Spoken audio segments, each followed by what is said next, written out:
take a look at simple harmonic motion, which we abbreviate as SHM. So this is a special type of motion that involves oscillations, repeated motion. So for example, we could have a mass hung from a spring. We can pull it down a little bit and it can oscillate up and down, or maybe it's a horizontal situation where I have the mass on the side and I pull it and let it go and it oscillates back and forth. A pendulum works. So if we have like a pendulum hanging here from a string and it's going to swing and it's going to oscillate back and forth. Even a ball bouncing up and down, up and down, up and down is an example of an oscillatory motion. It oscillates, it goes back and forth, it repeats. But for motion to be simple harmonic motion, SHM, it has to meet some particular requirements. So the first thing is it does have to be periodic. So periodic motion must repeat, and it must repeat within a limited area. So that limited area would be, for example, the maximum heights here or maximum horizontal distances. We have angles here for our pendulum.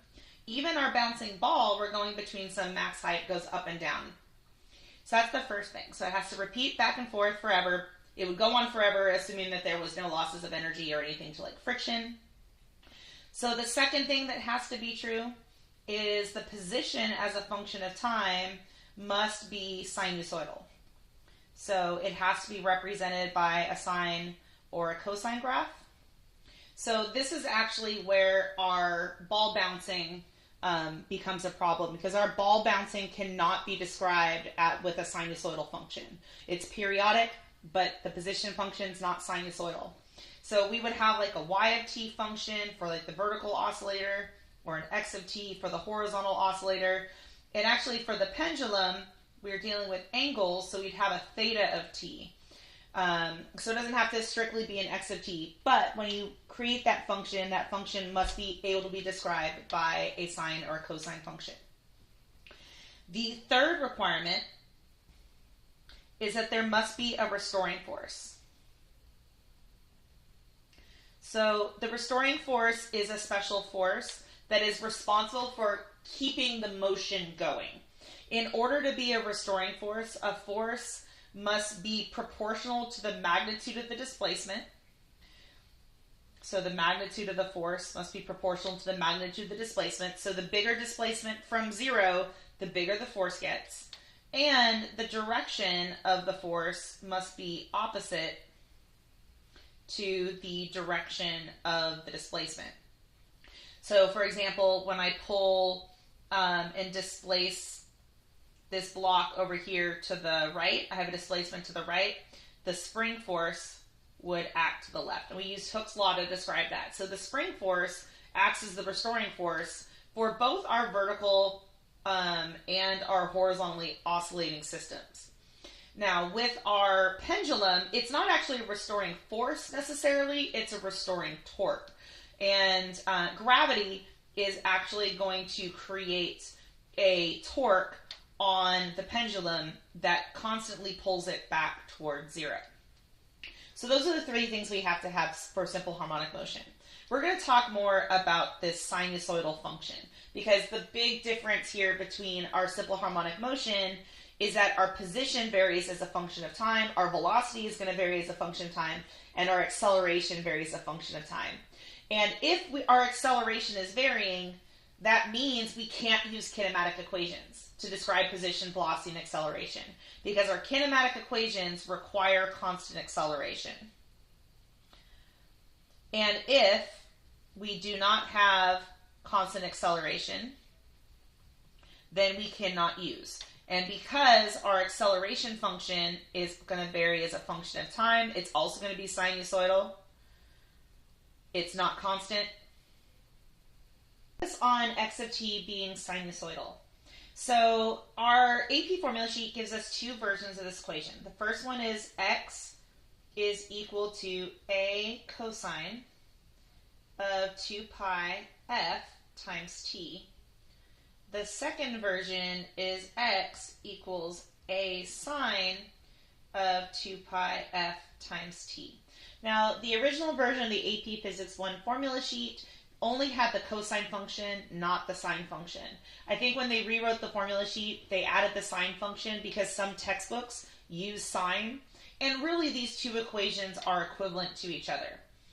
In our spring oscillations lab, we actually used the equation that said x of t was equal to a cosine of 2 pi f t plus phi plus x0. So the first thing to notice is that neither of these equations include phi, which is our phase constant, which represents a horizontal shift, or x0, which is our equilibrium position, which is the center of our oscillation. So the center of the oscillation, this represents a vertical shift in the graph. So when we looked at our x of t, if we had a perfect cosine graphs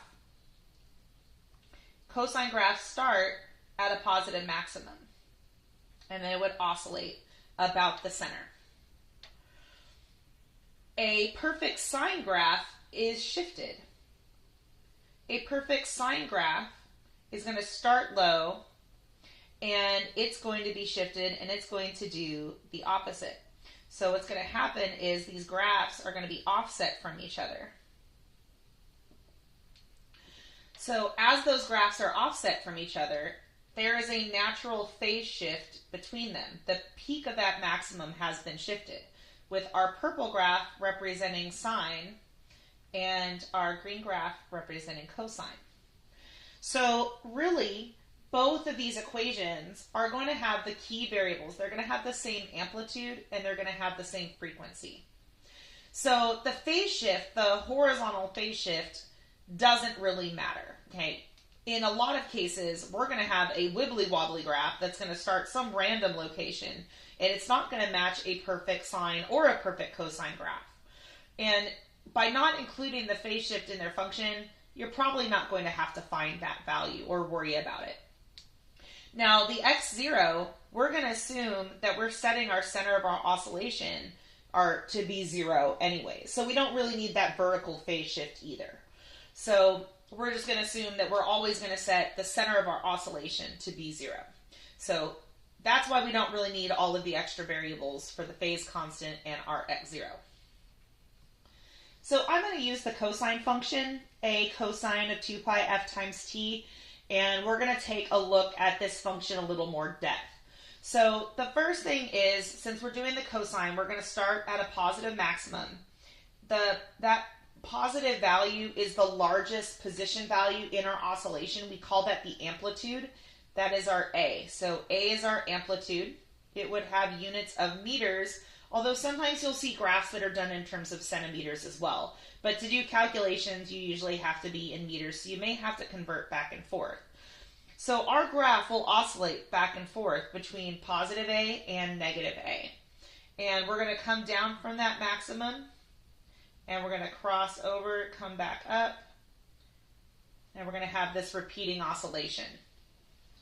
So the next part of the graph after our amplitude has to do with the time. So our x values are amplitudes, and and that's on our y-axis. Our x-axis is time, and the time for one oscillation from maximum to maximum is what we call the period. And the period would generally be measured in seconds. So period is the time for one oscillation. So we can see that on the graph. Now, period is related to our frequency. So F is our frequency.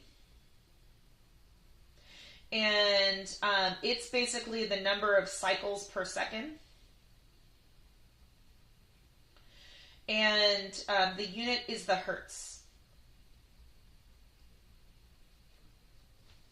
So with that frequency, there's a relationship between our period and our frequency, and that is period is equal to 1 over frequency. And that is actually written on your AP formula sheet for you. So this one is also provided along with our X function. So the period and the frequency are related. There's one other variable that they sometimes use for frequency, and they sometimes use what they call the angular frequency. Come back up here. So the angular frequency is not on the formula sheet. So I doubt they're going to specifically ask you for it, but they use the Greek letter omega, just like if they do like radians per second. It's kind of like our angular velocity. So this does have units of radians per second, just like angular velocity. And then frequency and angular velocity are directly related. So our angular frequency here is 2 pi times f. So you can see that sometimes this cosine function, because omega is equal to 2 pi times f, is sometimes written as x equals a cosine of omega t. Because it's a lot cleaner, it's a lot neater, because omega is actually this parameter right here directly in front of t.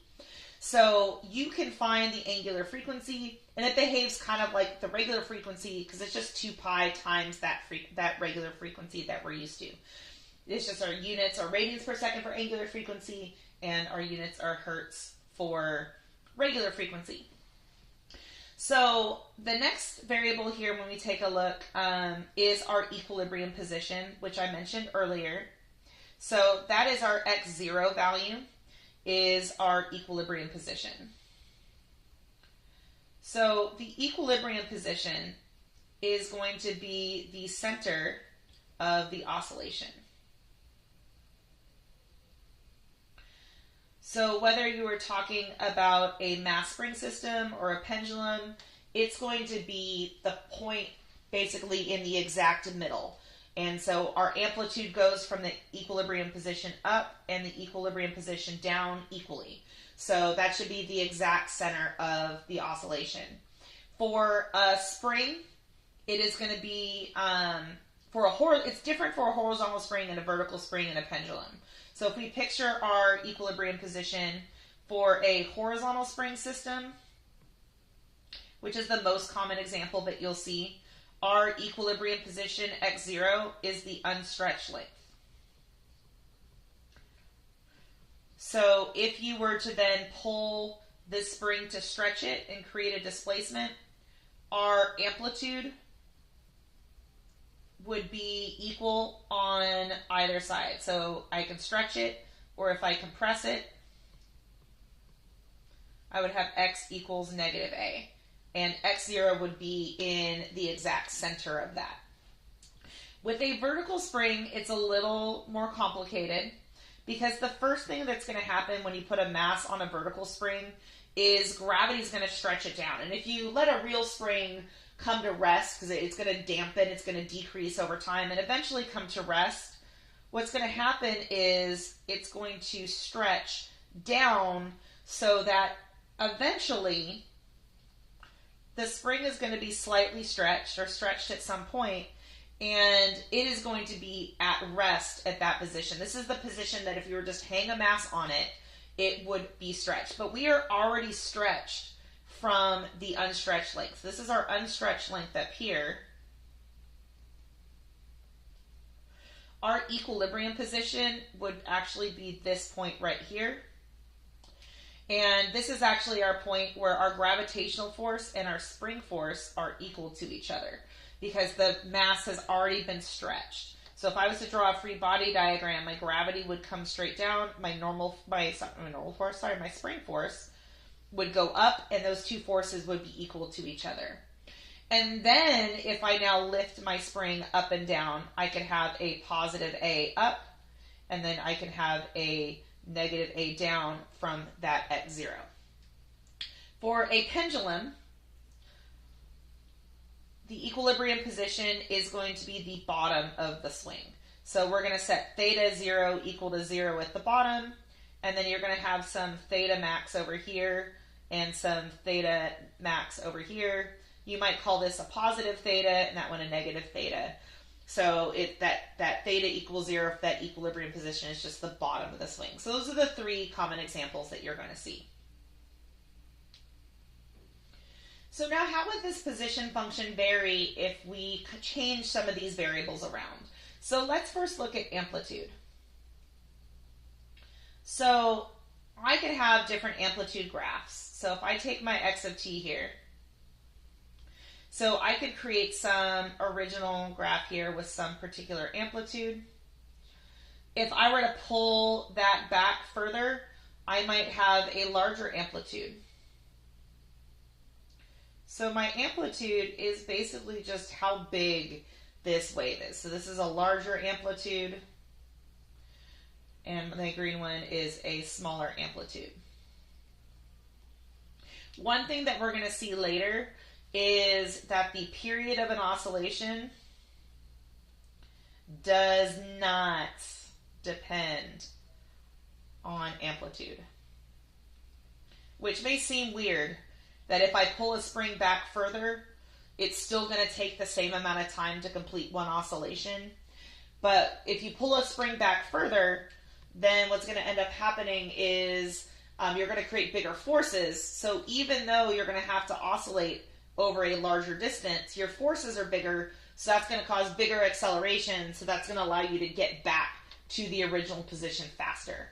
So that's what different amplitudes would look like on our graphs. The next one is kind of the period and the frequency.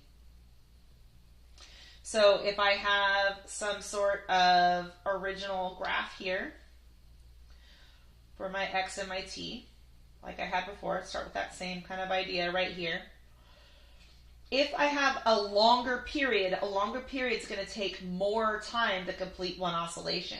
So if I start off here at a maximum and I have a longer period, I'm going to take more time, so this wave is going to get spread out further. So my period would go from, for the green one, would be whatever this time is here. But for my blue one, you can see to get back to that maximum, that period is larger. Now remember that frequency and period are the opposites of each other. So this one here that has the lower period is actually going to have the higher frequency because it's going to oscillate more often. It's going to go through more cycles in a second. Whereas the one that has the larger period is going to have the lower frequency. So whatever happens to period, the exact opposite happens to frequency, and that's because they are inversely related. Because if I were to increase my frequency in the denominator, my period would have to go down. If I rearrange this and do frequency is equal to 1 over period, then the same thing's going to happen. My period goes up, my frequency has to go down. They have to do the exact opposite. And whatever frequency does, my angular frequency has to do the same because they're just related by 2 pi. So if my regular frequency increases, my angular frequency increases. Those are going to do the same things. So we're going to take a deeper look at period. So the period of an oscillating system depends only on the physical properties of the system. So in addition to the formula period is equal to 1 over frequency that is on the formula sheet, there are formulas for the period of a spring and for the period of a pendulum on the formula sheet. And those physical properties for a spring that are based on, so if I have either a vertically oscillating spring, so I've got a mass and a spring constant K, or it's a oscillating horizontal system, we have mass and K, our period of a spring is equal to 2 pi times the square root of m over K. There's reasons for this, there's ways to derive it, but you don't need to know that. Just realize that this equation's on the formula sheet for you. So in this equation, the period of the spring, period must always be in seconds to use this equation.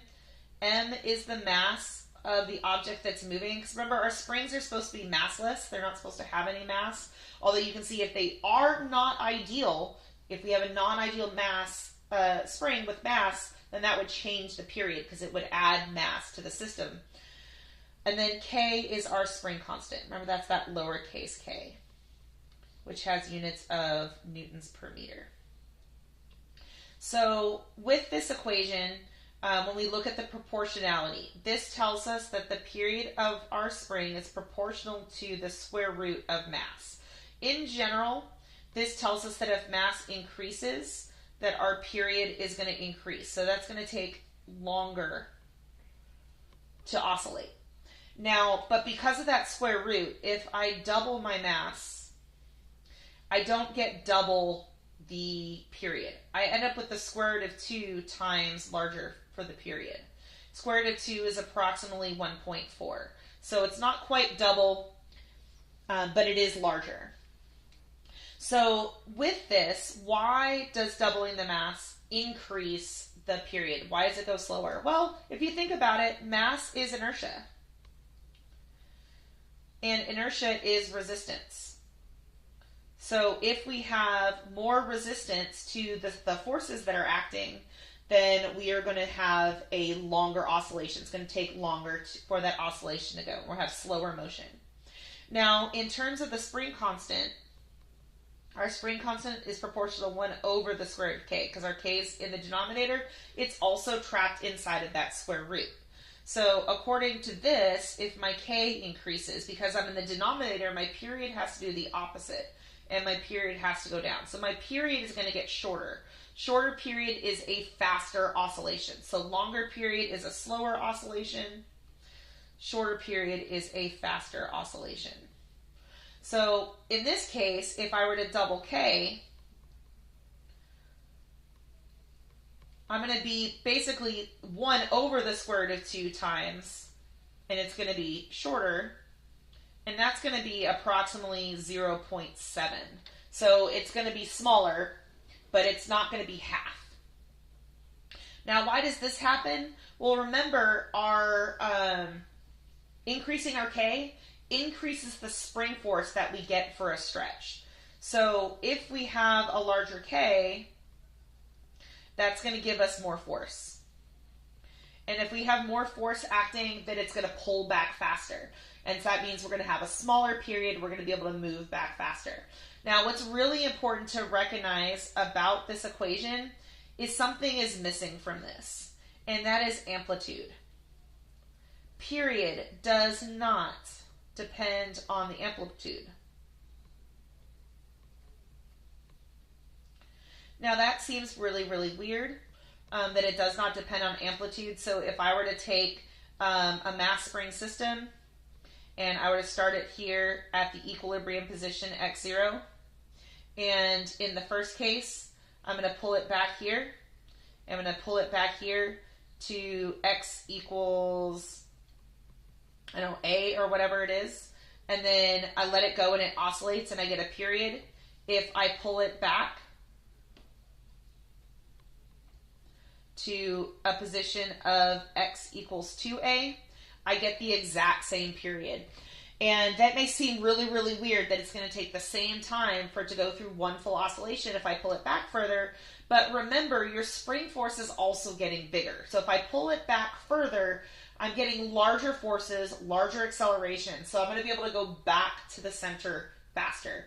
And you could do a derivation that kind of proves that basically the increase in the distance and the increase in the force work against each other. That even though it's going a bigger overall distance, the forces cause even bigger accelerations, and those bigger accelerations cancel out the bigger distance that's being traveled.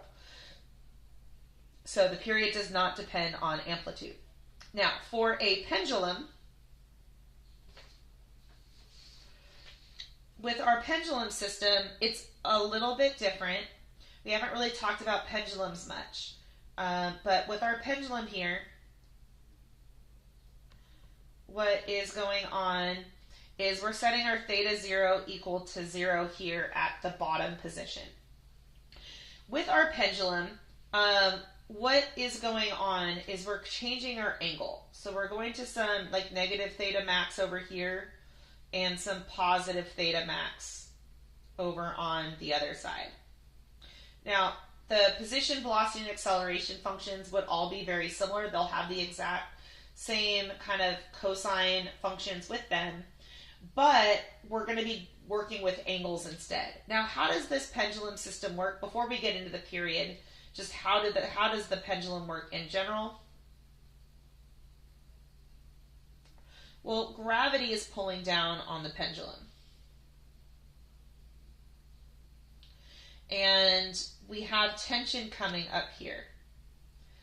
But remember that we talked about the fact that at any one instant in time, because this is moving in a circle, the velocity and therefore also the displacement, because velocity and displacement have to be in the same direction, are going to be perpendicular to the tension. So the tension itself is not creating a torque. This is a rotating system, so there is going to be a torque. It's also perpendicular to my displacement. So we talked about the restoring force. So the restoring force has to be in the exact opposite direction as displacement. Well, my displacement, if I look kind of like a linear perspective, I'm trying to move down and to the right.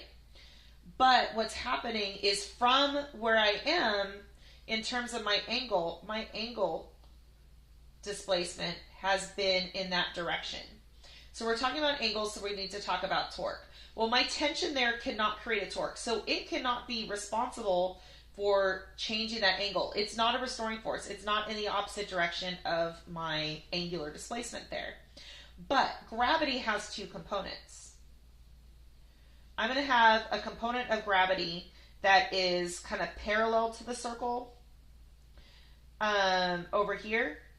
And that one is actually going to be in the opposite direction of my displacement. And I'm going to have my FG over here that's perpendicular. And that one is basically just working against tension right there. So what's happening is this FG parallel is acting at a 90 degrees to my lever arm radius R and is creating a torque. So my gravity is creating a torque. That torque is going to be in the opposite direction of that displacement. So that parallel component of my gravitational force is creating torque. And that's parallel to the motion there. It's parallel to the circle. And it's actually going to create torque. And so that parallel component of gravity is creating a torque. That torque is acting as the restoring force because it's always acting in the opposite direction of displacement. Because once I start moving over this way, that gravitational force is acting straight down. But when we go and we look at the radius there, perpendicular to the radius, we are going to have our FG parallel is going to be in the opposite direction of our displacement. So this parallel component of gravity is working in the opposite direction of displacement, pulling my pendulum back towards the center, back and forth. So kind of like the mass spring system. Now, the key factors here for this pendulum system in terms of the period are going to be the length of the string. And they use this curly L for the length of the string because you can have angular momentum in an oscillating system. So if we use the curly L, and L, capital L is for angular momentum. So in a lot of equations on the formula sheet, they're going to use this curvy L for length. So that way you're not using the same variable for two different things. And then we also have gravity. Gravity is important here. So the acceleration due to gravity that is acting is important. So the period of our pendulum is 2 pi times the square root of L over G. And this is on the formula sheet. So our period here still must be in seconds. L is the length of our string in meters, and G is our acceleration due to gravity, or the gravitational field strength. And when we are on Earth, it's approximately equal to 9.8 meters per second squared. But they'll like to take pendulums to other places, so remember that G is different in different locations when you are not near the surface of the Earth. So they'll take it to a space station, they'll take it to the moon, wherever they feel like taking it to see how that varies. All right, so we take a look at these proportionality. It's going to be kind of similar to what happened with our spring. So the period of our pendulum is proportional to the square root of L. Now, what matters is not the actual length necessarily from like a linear perspective. It's actually what happens from a rotational perspective. So the length of my string here is actually related to inertia in this case. So my inertia of my pendulum bob is going to be mr squared, but r is going to equal L. So what happens is that as I increase the length of my string, the inertia increases, so we have more resistance. So what that means is that my period of my pendulum is going to increase. So it's going to oscillate slower. It's going to take longer to actually complete that oscillation. So that's going on there. And once again, it's proportional to that square root, so you have to be careful. It's not going to exactly double when I double the length. It's going to be about 1.4 times larger, like we saw with the spring. Now, when we look at gravity, gravity is in the denominator. So our period of pendulum is proportional to 1 over the square root of g, still trapped inside that square root. And in this case, gravity that's our acceleration to gravity. It's related to our restoring force. So what happens here is that if g is bigger, my gravitational force is bigger, and so I'm going to get pulled back towards the center faster. So what's going to end up happening is the period of my pendulum is going to decrease. So it's going to be a faster oscillation. It's going to take a shorter amount of time. And once again, it's not going to be exactly double or half because of that square root. Now, what's really interesting about this one that's different from the other one is mass is not in this equation. So this seems weird, but remember when we did energy with pendulum bobs, mass basically canceled out of all of our equations.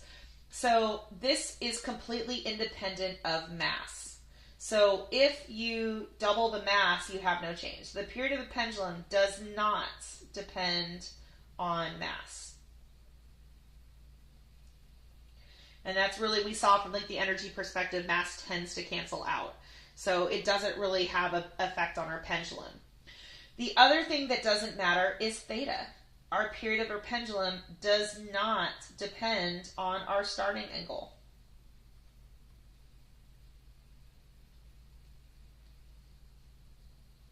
Because our starting angle is essentially our amplitude. So kind of like our argument with the spring is that by pulling it back to a bigger angle, what's going to happen is gravity is going to have more time to work, and so gravity is going to cause bigger accelerations the longer it acts. So you're going to have bigger accelerations. You're going to have faster speeds from an energy perspective. Is if you pull it back to a bigger angle, you're going to be moving faster at the bottom. So those faster speeds are going to compensate for the bigger distance. Now, the biggest thing with this equation, there's a huge caveat with this equation, and that is that for pendulums, we have to use a small angle approximation. Now, we're not going to do all the math and the derivation to figure out like what all this means. That's a calculus-based topic. But basically, we need to keep our angles within about like 15 to 20 degrees at a max. Otherwise, if we have our angles bigger than that, if I like start pulling it up here or pulling it up horizontal, then weird things start happening to our pendulum, and it does not perfectly obey this formula. So to use this formula right here, we are assuming that we're not pulling our strings back huge angles. We're keeping our starting angle kind of at smaller angles, so that way it kind of follows this, where we don't have that same condition with our period of our spring.